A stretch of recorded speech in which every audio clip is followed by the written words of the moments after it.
प्रकरण 9. व्यवसायाने पंख पसरले. मी मुंबईहून परत दुबईला आलो तेव्हा माझ्या व्यक्तिमत्वात खूपच बदल झाला होता. पूर्वी मी नुसती श्रीमंतीची स्वप्न बघत होतो, पण दुबईत सलग 3.5 वर्ष दिवसाचे 17 तास कष्ट करायला लागल्यानंतर यशाचे आणखी 2 मंत्र आत्मसात केले होते. ते म्हणजे जीवनात कष्ट केल्याखेरीज काहीही मिळत नाही, श्रीमंती तर नाहीच नाही, दुसरं म्हणजे व्यवसाय वाढवायचा असेल तर भावनांवर संयम आणि वाणीत गोडवा अपरिहार्य असतो. आमचं दुकान आता बाळसं धरायला लागलं होतं.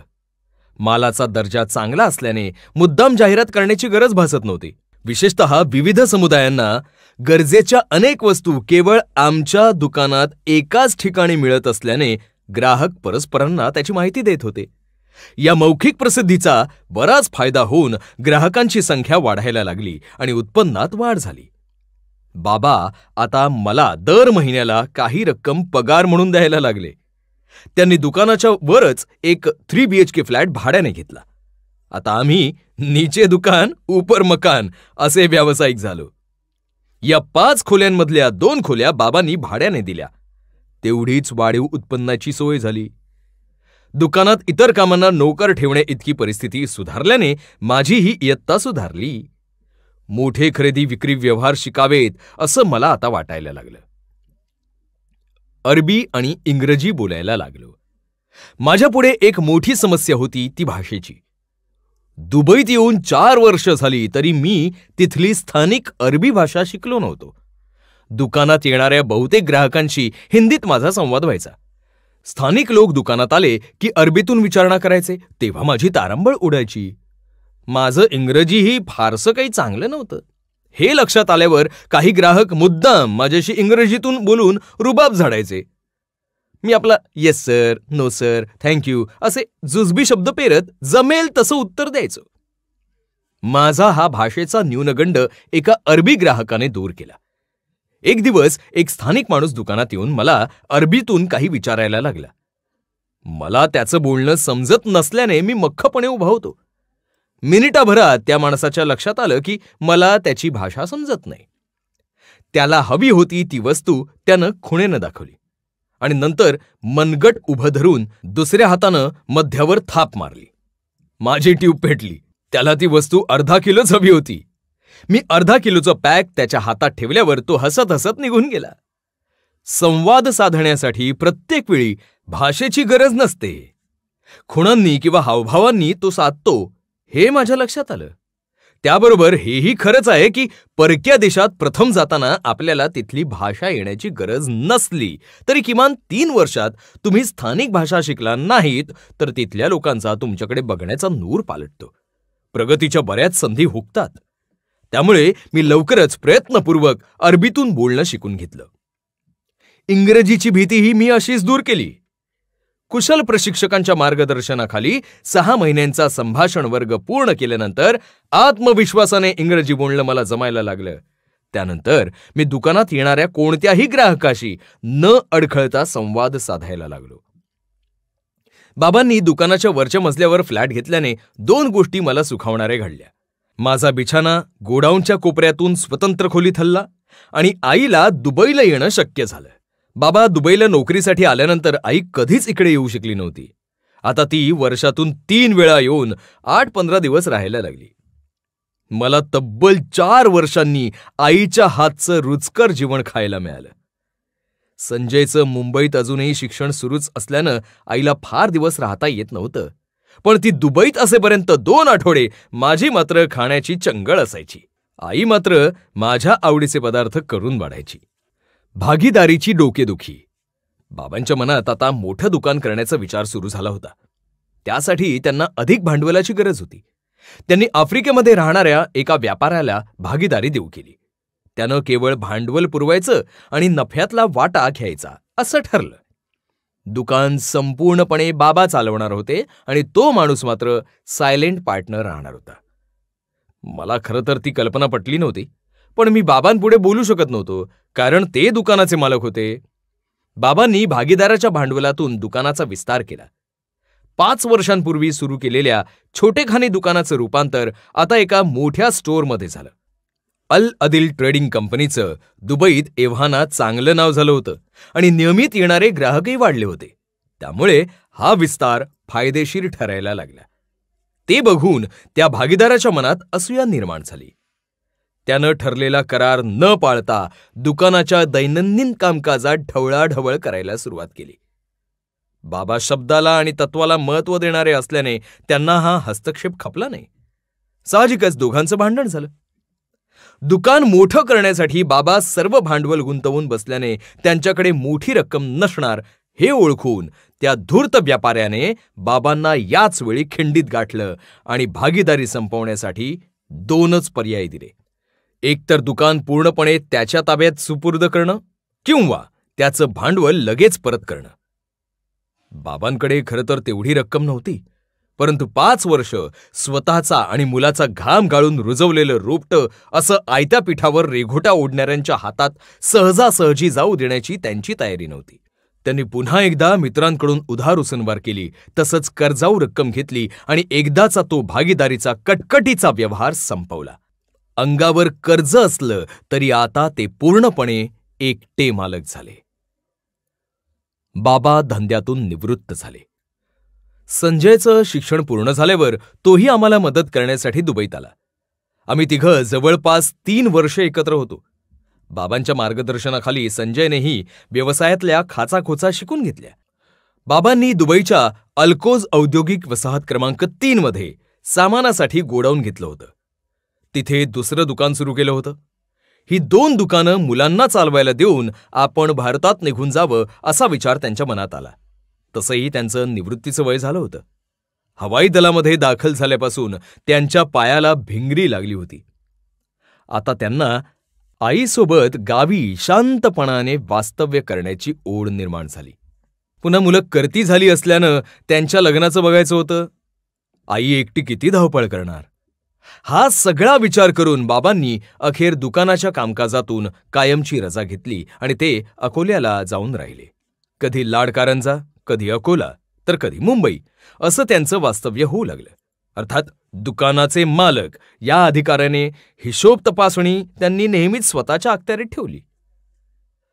बाबा दूरदर्शी होते. दोन्ही मुलांना दुकानं काढून दिली, तरी उद्या त्यांची लग्न झाल्यावर आणि त्यांचे संसार वाढल्यावर त्यांचं आपापसात पटलं नाही तर या विचाराने त्यांनी भारतात जाण्यापूर्वीच व्यवसायाची विभागणी केली. माझ्याकडे किरकोळ रिटेल दुकानदारी, तर संजयकडे घाऊक होलसेल व्यवसाय सोपवला. मी दुबईत राहून आणि संजयने अजमान येथे राहून आपापला व्यवसाय करायचा असं निश्चित करून दिलं. माझ्याकडे दुकान सोपवताना त्यांनी मला एक अट घातली होती. वार्षिक नफ्यातून मी त्यांना एक ठराविक हिस्सा द्यायचा आणि उरलेल्या पैशात दुकानाचा आणि माझा खर्च चालवायचा. वरकरणी हे विचित्र वाटलं तरी मला त्यात खटकण्यासारखं काहीच वाटत नव्हतं. दुकानाचे मालक बाबा होते आणि त्यांचीच सर्व कमाई दुकानात भांडवल म्हणून गुंतवली होती. मी बाबांच्या अटीचं पालन करून पुढे सदैव त्यांना एक निश्चित रक्कम नफ्याचा हिस्सा म्हणून देत राहिलो. वर्षातून 2 वेळा मी भारतात जाऊन त्यांना ही रक्कम देत होतो. बाबांचं वागणं पुष्कळदा गूढ वाटायचं. पुढे त्यांच्या प्रत्येक कृतीचा अर्थ समजला आणि त्यांचं मोठेपणही. त्याविषयी मी स्वतंत्रपणाने पुढे लिहिलंय. स्वतंत्रपणे निर्णय घेऊन दुकान चालवण्याचा अधिकार माझ्या हातात 1990 मध्ये आला. आता प्रत्येक निर्णय मला माझ्या जबाबदारीवर घ्यायचा होता. चुकलं तर सांभाळून घ्यायला जवळ बाबा नव्हते. त्यात माझा स्वभाव त्यांच्यासारखा धाडसी नसल्यानं मी हातचं सोडून पळत्याच्या मागे लागत नव्हतो. दुकानाची उलाढाल किंवा ग्राहकांची संख्या कशी वाढेल याचाच विचार माझ्या मनात सुरू असायचा. पहिल्याच वर्षातल्या नुकसानीच्या दणक्याने माझी प्रवृत्ती दुधाने तोंड पोळल्यावर ताक फुंकून पिण्याची झाली होती. मी मोठ्या उमेदीनं कामाला सुरुवात केली. आयुष्यात आजवर आलेल्या अनुभवातून एक खूणगाठ पटली होती. ती म्हणजे आपला प्रवास हा संथ प्रवाहासारखा नाही. आशेचा झोका एका उंचीपर्यंत जाऊन पुन्हा निराशेचं दुसरं टोक गाठत आला होता. जरा कुठे स्थिरता येईल असं वाटेपर्यंत नवी समस्या अकस्मात समोर उभी राहत होती. या खेपेलाही तेच झालं. धंदा बुडण्याचं संकट. 1990 मध्ये आखाती प्रदेशात युद्धाचं वादळ घोंघावायला लागलं. 2 ऑगस्ट 1990 रोजी इराकनं कुवेतमध्ये सैन्य घुसवलं. इराक विरुद्धच्या आंतरराष्ट्रीय आघाडीत संयुक्त अरब अमिराती UAE हा देशही सहभागी झाला. पर्शियन आखाताच्या एका टोकाला कुवेत तर दुसऱ्या टोकाला संयुक्त अरब अमिराती. इराकी विमानांचा हल्ला कुवेत पाठोपाठ अमिरातीतल्या दुबईसारख्या प्रमुख व्यापारी केंद्रावर होण्याची शक्यता असल्याने दुबईत खळबळ उडाली आणि सगळेच भयभीत झाले. भारतात 1971च्या युद्धादरम्यान मी मुंबईत ब्लॅकआउट पाहिला होता. तो आता दुबईतही बघायला मिळाला. दुबईतलं व्यापारी विश्व ढवळून निघालं. मी तर खूपच दडपणाखाली आलो.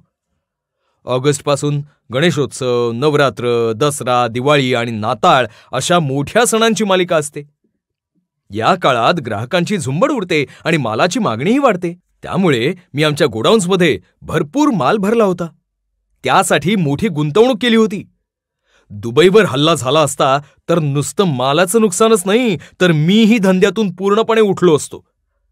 पूर्वी फाळणीच्या वेळी पाकिस्तानातल्या किंवा नंतर युगांडातल्या हुकुमशाहीमुळे तिथल्या भारतीयांना सगळं मागे सोडून निष्कांचन अवस्थेत मायदेशी कसं परतावं लागलं होतं याची वर्णनं मी वाचली होती. माझ्या धंद्याचा जीव आधीच लहान. आता काय होणार हा विचार करून मी हैराण झालो. मला रात्री झोप लागेनाशी झाली. सबुरी का मीठा फल. आयुष्यातल्या कोणत्याही अडचणीच्या वेळी आईबाबांच्या संस्कारांनी आणि शिकवणुकीनं मला तारून नेलं आहे. कसोटीचे क्षण आले तरी माझे आईबाबा कधी डगमगत नसत. आईचा सगळा हवाला तिच्या तुळजाभवानी मातेवर असायचा. आपण धीर धरून राहायचं, आई सगळं नीट करेल असे तिचे ठरलेले शब्द असत. त्या श्रद्धेच्या बळावर तिनं गरिबीतही संसार रेटला होता. या संकटात मी आईप्रमाणे शांत राहायचं ठरवलं. आईच्या पत्रातली प्रेरणादायी वाक्य आठवून जे काही व्हायचं असेल ते होईल. धंद्यातून पाय मागे घ्यायचा नाही, पळपुटेपणा करायचा नाही असा मनाशी निश्चय केला. माझ्या पुढल्या समस्येचं रूपांतर अचानक संधीत झालं. युद्धाच्या भीतीनं दुबईतल्या नागरिकांनी मिळेल तेवढ्या धान्याचा आणि वस्तूंचा साठा घरात जमायला सुरुवात केली. त्यामुळे एकाएकी माझ्या दुकानात गर्दी वाढायला लागली. पुढे तर ती एवढी टोकाला गेली की रात्री 12पर्यंत दुकान उघडं ठेवूनही रांग कमी होत नव्हती. लोक वाटेल तितकी किंमत देऊन वस्तू घ्यायला तयार होते. खरं तर अशा स्थितीत माझ्या जागी एखादा लबाड व्यापारी असता तर त्याला अक्षरशः लॉटरी लागली असती. पण मी त्या परिस्थितीचा गैरफायदा घेतला नाही.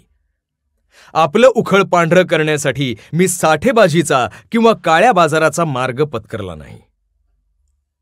मी एकच गोष्ट केली की विविध जिन्नसांच्या पुरवठ्याच्या मोठमोठ्या ऑर्डर्स तत्काळ नोंदवल्या आणि गोडाऊनमधला माल तत्परतेनं विक्रीसाठी बाहेर काढला. पुढे परिस्थिती थोडी निवळल्यानंतर हिशोब केला तेव्हा भरपूर उलाढालींमुळे चौपट नफा झाल्याचं मला आढळलं. श्रद्धा, सबुरी आणि प्रामाणिकपणा यांचं चांगलं फळ मला मिळालं. दिमाग मेरा पैसा तेरा. आखाती युद्ध संपल्यावर सर्वांनी सुटकेचा निश्वास टाकला. आता निदान पुढचं संकट येईपर्यंत तरी मी खूपसा निर्धास्त राहणार होतो, कारण मला भरपूर नफा झाला होता. मी बँकेत एक मोठी रक्कम फिक्स डिपॉझिट म्हणून ठेवली. धनंजय दातार आणि त्यांची अल अदिल ट्रेडिंग कंपनी याबद्दल त्या बँक मॅनेजरला माहिती होती.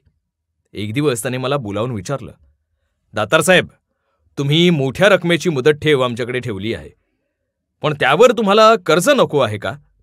बहुतेक व्यापारी व्यवसाय वाढवण्यासाठी लोन अगेन्स्ट डिपॉझिट या मार्गाचा वापर करतात. तुम्ही तसं का करत नाही? त्यांच्या तोंडून कर्ज हा शब्द ऐकताच मी दचकलो. मी गडबडीनं म्हणालो, नको, ती कर्जाची भानगड नको, मला काही ते जमणार नाही. यावर तो बँक मॅनेजर हसला. मला धंद्याची व्यूहतंत्र अद्याप पूर्णपणे अवगत झालेली नाहीत हे त्यानं ताडलं. तो शांतपणे म्हणाला, दातार साहेब, कर्जाला घाबरू नका. कर्ज शिस्तीनं आणि वेळेवर फेडलं तर धंद्याला त्याच्यासारखी दुसरी संजीवनी नसते. तुम्ही चांगले व्यावसायिक आहात, पण आता स्मार्ट उद्योजकही बना. एका दुकानावर समाधान मानू नका. शहराच्या इतर भागात दुकानं उघडा. विचाराअंती मला त्याच्या सल्ल्यात तथ्य जाणवलं. अनेक ग्राहक खूप लांबवरून आमच्या दुकानात येत होते. त्यांच्या भागात सोय झाली तर मला हवंच होतं. मी त्या मॅनेजरच्या आग्रहावरून बिचकतच कर्ज घेतलं. 6 महिने गेल्यावर ते कर्ज म्हणजे मला डोक्यावरची टांगती तलवार वाटायला लागली.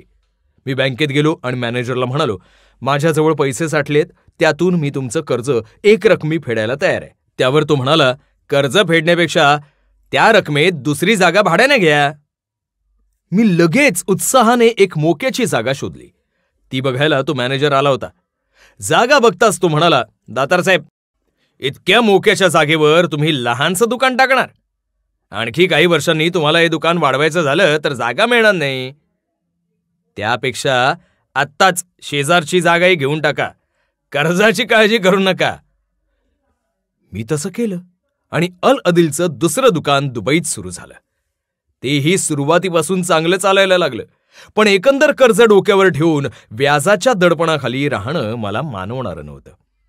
त्यामुळे पुढल्या काळात मी कुठल्याही कर्जाच्या वाटेला गेलो नाही. मला बचतीचा मार्ग सापडला. मला दुकानांची संख्या वाढवायची इच्छा होती, पण हातात शिल्लक रक्कम नव्हती आणि कर्ज घ्यायला मी घाबरत होतो. अखेर जाऊ दे, आपण आहोत त्यात सुखी आहोत असं समजून मी रोजच्या कामकाजात गढून गेलो. आमच्या दुकानाजवळ एक रेस्टॉरंट होतं. मी अनेकदा तिथे जात असल्यानं माझी आणि मालकाची चांगली ओळख झाली होती. एक दिवस मी बघितलं की तो गल्ल्यातून 100 दिरहामच्या 2 नोटा 2 छोट्याशा डब्यांमध्ये वेगळ्या काढून ठेवत होता. असं करण्याचं कारण मी सहज त्याला विचारलं. त्यावर तो म्हणाला, अरे, आपल्याच कमाईतून बचत करण्याची ही सवय फायदेशीर असते. महिन्याला माझ्याकडे 6000 दिरहाम साठतात. त्यातले निम्मे मी परत धंद्यात टाकतो आणि निम्म्या पैशातून सगळे खर्च निघून येतात. मला ते फार विशेष वाटलं. मी दुकानात परत आल्यावर तसेच 2 डबे बनवून त्यात दिवसाला चक्क 500 दिरहामच्या 2 नोटा टाकायला लागलो.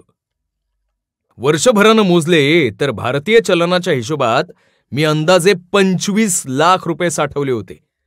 ही तशी मोठी रक्कम होती. त्यातनंच मी पुढचं दुकान सुरू केलं. आता मला विस्तारासाठी बचतीची किल्ली सापडली होती. नेमानं पैसे साठवायचे, वर्षभर धीर धरायचा आणि नंतर मोक्याची जागा बघून गंगाजळीतून खर्च करून नवं दुकान टाकायचं. या व्यूहरचनेने मी दुकानांची साखळी उभारत गेलो. पण पहिल्या नफ्याला कारणीभूत ठरलेले मुल्ला चाचा काय किंवा पहिल्या विस्ताराला कारणीभूत ठरलेला तो बँक मॅनेजर काय, व्यवसाय वाढवण्यासाठी कानमंत्र देणाऱ्या प्रत्येकाला मी गुरु मानतो. दुकानदाराचा उद्योजक झालो. या घटनेतून माझी वाटचाल सामान्य दुकानदाराकडून उद्योजकतेकडे सुरू झाली. ग्राहकांना वस्तू अस्सल, शुद्ध आणि सुरक्षित मिळाव्यात यावर मी कटाक्षाने भर देत होतो. एक घटना अशी घडली जिच्यामुळे माझ्या व्यवसायाचं हायटेक टेक्नॉलॉजी होण्याच्या दिशेने पाऊल पडलं. दुकानात खरेदीसाठी येणाऱ्या एका महिलेने नेलेल्या जिऱ्यांमध्ये काड्या असल्याची तक्रार केली. पुढल्या खेपेला हीच तक्रार बडीशेपसाठी आली. असं का होत असावं याचा शोध घेतल्यावर मला आढळलं की प्रतवारी करताना आणि पॅकिंग दरम्यान या वस्तू कर्मचाऱ्यांकडून हाताळल्या जातात आणि त्यामुळं जिरे, बडीशेप अशा उत्पादनांच्या काड्या त्यातच पडून राहून ग्राहकांपर्यंत जातात. यावर काय उपाय योजावा या विचारात मी होतो.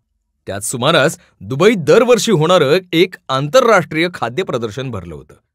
त्यात खाद्य क्षेत्रातलं प्रगत तंत्रज्ञान आणि आधुनिक यंत्रसामग्री ही प्रदर्शित केली होती. मानवी हात न लागता वस्तू स्वयंचलित यंत्राद्वारे प्रक्रिया होऊन मगच पॅक होत होत्या. मला ती कल्पना खूप भावली. मी लगेच तशा यंत्रसामग्रीची ऑर्डर दिली आणि आधुनिक तंत्रज्ञानावर आधारित पीठ गिरण्यांबरोबरच मसाल्याचे कारखाने उघडले. यासाठी आंतरराष्ट्रीय दर्जाची कडक गुणवत्ता नियंत्रण प्रणाली राबवली.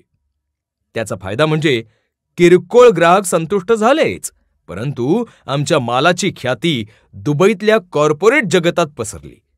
अनेक हॉटेल्सना, हॉस्पिटल्सना, रेस्टॉरंट्सना मी मोठ्या ऑर्डर्सचा माल पुरवायला लागलो. अल अदिलच्या मालाचा उत्तम दर्जा बघून दुबई एअरपोर्ट अथॉरिटीच्या फ्लाईट केटरिंग विभागाने मला त्यांचा पुरवठादार बनण्याची संधी दिली. हे कंत्राट इतकं मोठं होतं की त्यामुळे अल अदिलला बड्या गटात प्रवेशाचा रस्ता खुला झाला. तयाचा वेलू गेला गगनावरी. बार दुबईत भाड्याच्या जागेत वर्ष 1984 मध्ये थाटलेल्या एका छोट्याशा दुकानापासून प्रवास करत आज अल अदिल ग्रुप हा मोठा उद्योग समूह उभा राहिला आहे. आमच्या समूहानं असंख्य लोकांना प्रत्यक्ष आणि अप्रत्यक्ष रोजगार पुरवला आहे. संयुक्त अरब अमिरातीतल्या सर्व प्रमुख शहरात तसंच शेजारच्या बहारीन, ओमान, सौदी अरेबिया या देशात मिळून एकूण 39 सुपर स्टोअर्स यशस्वीरित्या कार्यरत आहेत. गेल्या वर्षी आम्ही मुंबईत खारघर येथेही एक सुपरमार्केट उघडलं आहे. दुबईत 2 पिठाच्या गिरण्या आणि 2 मसाल्याचे कारखाने आहेत. मसाले, मसाल्याचे पदार्थ, लोणची, सुकामेवा, तयार पिठं पॅकबंद करण्यासाठी दुबई इन्व्हेस्टमेंट पार्क इथे 1.5 लाख चौरस फुटांचा भव्य प्रकल्प उभारला आहे. America, Canada, Tanzania, Kenya, Switzerland, Italy आणि एरित्रिया तसंच कुवेत, ओमान व संयुक्त अरब अमिराती इथे विशेष व्यापारी मार्ग स्थापन करून आयात आणि निर्यात क्षेत्रातही विस्तार साधला आहे. अल अदिलनं 9,000 भारतीय उत्पादनं आखाती देशात पोहोचवण्यात महत्त्वाची भूमिका बजावली आहे. तर आमच्या पिकॉक या ब्रँडखाली 700हून अधिक उत्पादनं बनवली जातात. नुकतंच आमच्या समूहाचं मुख्यालय दुबईतल्या करामा या मध्यवर्ती भागातल्या प्रशस्त इमारतीत स्थलांतरित झालं आहे. या कार्यालयाची अंतररचना आणि इथलं फर्निचर आधुनिक आहे. सध्याच्या तुलनेत चौपट मनुष्यबळाला सामावून घेण्याची या मुख्यालयाची क्षमता आहे. अल अदिलच्या सर्व सुपरस्टोअरच्या आणि उत्पादन प्रकल्पांच्या दैनंदिन कामकाजाचं प्रशासन या मुख्यालयातून होत आहे. माझ्या बाबांनी एक छोटंसं दुकान आणि 2 कर्मचारी या पाठबळावर लावलेल्या रोपट्याचा आज विशाल वृक्ष झाला आहे. जिद्दीतून उभारली नवी कंपनी. भारतातल्या आमच्या निर्यात विभागाची शाखा Masala King Exports India Private Limited या नावाने मुंबईत आहे. त्याची ही स्थापना एका जिद्दीतून झाली. पूर्वी आम्ही भारतातल्या एका निर्यातदारावर आयात निर्यातीचं काम सोपवलं होतं. आमच्या वाढत्या मागणीप्रमाणे वेळेत पुरवठा करणं त्याला जमेना. शेवटी मी स्वतःच आयात निर्यातीत लक्ष घालण्याचं ठरवलं. त्यावर तो निर्यातदार म्हणाला, हे बरंच गुंतागुंतीचं काम आहे, तुम्हाला जमणार नाही. मी लगेच स्वभावानुसार ते आव्हान स्वीकारलं आणि स्वतःची आयात निर्यात कंपनी सुरू केली, जिने पहिल्याच वर्षी त्या निर्यातदारापेक्षाही जास्त उलाढाल करून दाखवली. एखादं काम तुम्हाला जमणार नाही किंवा तुम्हाला व्यवसाय करता येणार नाही अशी वाक्य ऐकली की मला ती गोष्ट यशस्वी करून दाखवल्याखेरीज चैन पडत नाही. आहे तितुके देवाचे. 26 फेब्रुवारी 1984 या दिवशी मी दुबईत आलो. तेव्हा माझ्या खिशात केवळ 10 दिरामच्या 3 नोटा होत्या. आज माझा समूह कोट्यावधी दिरामची उलाढाल करतो आहे. पण माझ्यात काहीही फरक पडला नाही. गरिबीमुळे मी कधी लाचार झालो नाही आणि श्रीमंती आल्यावर माजलोही नाही. आहे तितुके देवाचे असं मानून पुढे चाललो आहे. मला जीवनात अखेरपर्यंत कार्यरत राहायचं आहे. एक लक्ष्य साध्य झालं की पुढचं ध्येय समोर ठेवावं लागतं, तरच माणूस पुढे चालत राहतो.